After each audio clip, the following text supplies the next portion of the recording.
Let's talk about Anne Heche. Many of you guys have asked me to talk about her, to explain what happened and what is going on. So Anne Heche was an American actress. She was known for many of her roles like Donnie Brasco, Volcano, and 6 Days and 7 Nights. She gained a lot of recognition in the 1990s for her acting. She was also noted to have a lot of television work, and including she had a Daytime Emmy Award. She was basically a very prominent actress. She was versatile. Her career seemed to be really expanding and really creating some type of notoriety and becoming very known for her talents of being a good actress.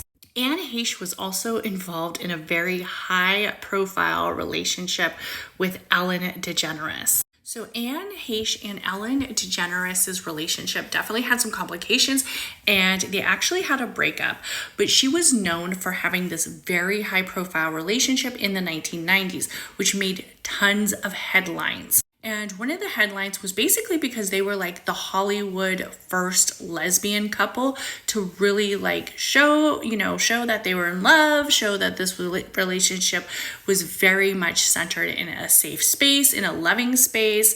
But she did talk about some of the challenges about the relationship. She also stated that they were together for about 3 years, and she did say that the relationship had a lot of turmoil because Ellen wasn't really necessarily wanting to expose all of her lifestyle to the entertainment business. And Anne Heche continued to work with the LGBTQ community to represent how healthy relationships in the LGBT community can take place. Heche had many complications in her personal life, having to be very spoken openly about her struggles with mental health, past trauma, and family issues, and how some of her relationships also kind of dived into this mix as well. And a lot of people think it was because she was with Ellen. Now, we all know that Ellen DeGeneres is a very prominent talk show host. She's had a lot of notoriety. She has had a lot of celebrities on her show, and people seen her and loved her as a very family-orientated type spokesperson.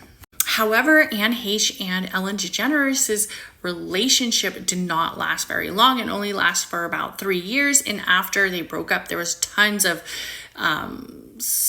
controversy and a lot of speculation that they might have broken up because of some infidelities, mostly on Ellen's side.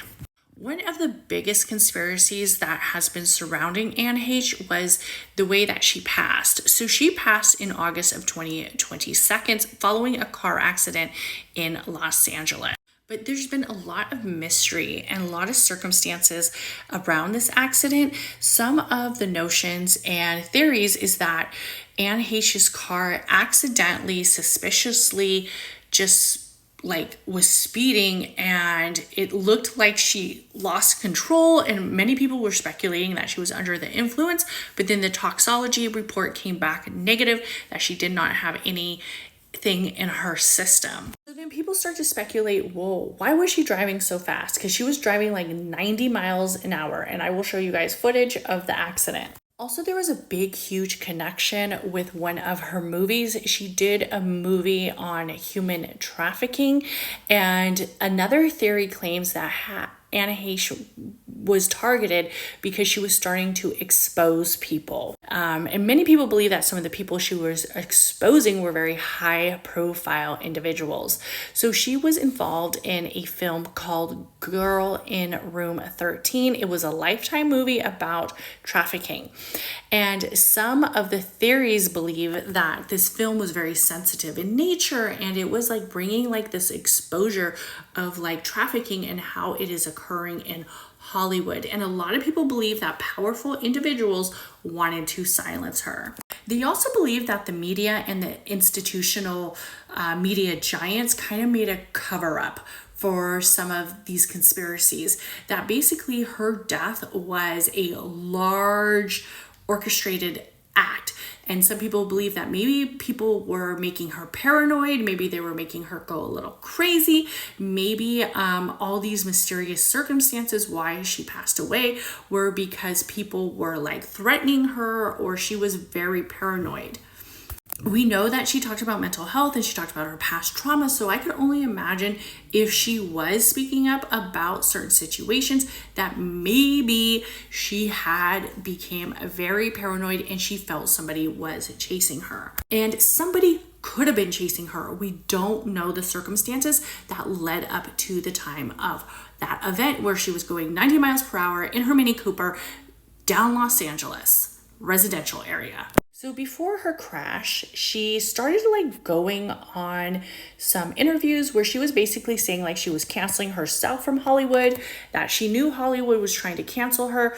A lot of people thought it was because of her relationship with Ellen, and that there was a lot of backlash with the breakup. But some people said maybe it's because she was getting ready to expose more. So let's talk about Anne Heche's fatal car accident. So Anne Heche's accident occurred on August 5th in Los Angeles. She was driving her Mini Cooper when she crashed into a home in the Mar Vista neighborhood. According to a lot of reports, it was believed that she was going about 90 miles per hour, which is extremely fast in a residential area. It is also believed that she had an accident earlier that day. So like what's going on? Because we have to remember there was no alcohol in her system, there's no drugs in her system per the toxicology report. So it was believed before she crashed into this residential home, she actually crashed a garage in an apartment complex and drove away, speeding through a neighborhood. Now somebody, if you're not on drugs and you're not speeding, you're either having a mental break or you feel like somebody is chasing you. And whoever was chasing her or maybe causing her direct harm was somebody that she could not report to the police for whatever reason. I'm not really sure. Like I said, this is all speculation. So she freaking crashed into this home going like 90 miles per hour. Her car veered off and was like engulfed into the house, and the fire was so intense. There's tons of footage about the fire, and the homeowner nearly died. Like the homeowner nearly escaped for their life. Thank goodness. She was trapped inside the car and apparently had multiple burns and smoke inhalation. She was rescued and transported to a hospital in critical condition.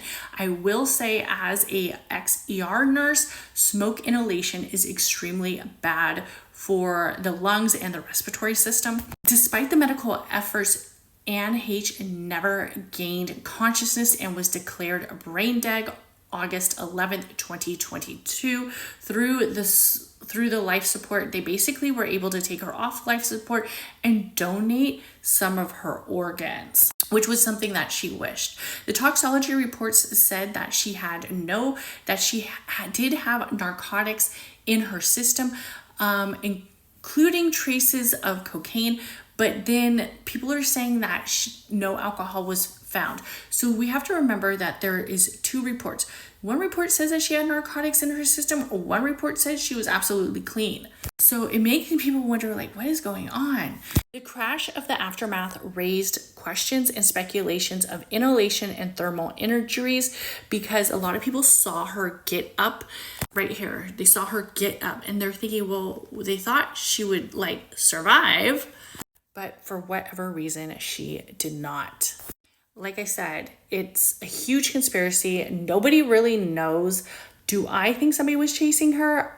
I don't know. I feel like she probably has saw a lot of stuff in Hollywood, being involved with Ellen, being involved with a lot of high profile people, and she was getting ready to speak. And I think there were certain actions that led to her death. I don't think anybody intentionally made her drive that fast. But, when you're in a state of paranoia, and if there are narcotics in your system and you are having a mental crisis, it's very hard to see what the truth is, right? And to seek help.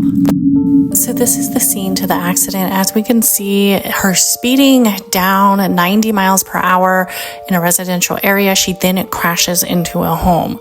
The house is engulfed in flames and smoke inhalation from the car. Of course, fire is going to put up the yellow tape. They're going to make sure that the scene is safe. They're going to definitely rescue the residents before they attempt to get her out of the car. So we know that she was in the car for some time. I will say that the thing that is alarming to most people is the white cloth that she is in. This is a heat resistant cloth. This is basically to create an area where it decreases the temperature of the internal organs that she has. We have to remember that the organs that they are definitely trying to preserve are the respiratory organs, the respiratory, airway, everything that is in the cardiovascular system, all has exchanges with respiratory. So when your respiratory goes, your heart goes, everything goes, and then eventually the mind goes when you are not getting enough oxygenation. This case is very challenging, and it is a little bit eerie and coincidental, especially because you wonder, why was she speeding so fast? Was somebody chasing her? What was really going on? Was she having a mental break? We see that she gets up and she tries to flee. I will say, I have seen this before. Unfortunately, sometimes the body does have a burst of energy. It could be the adrenaline. I'm sure the time that she lost most of the oxygenation to the brain was right around the time she was being intubated, when they were securing that respiratory tract. I don't feel like the healthcare providers did anything wrong. I feel like they attempted to save her life to the best of their ability. So that is my take on the situation.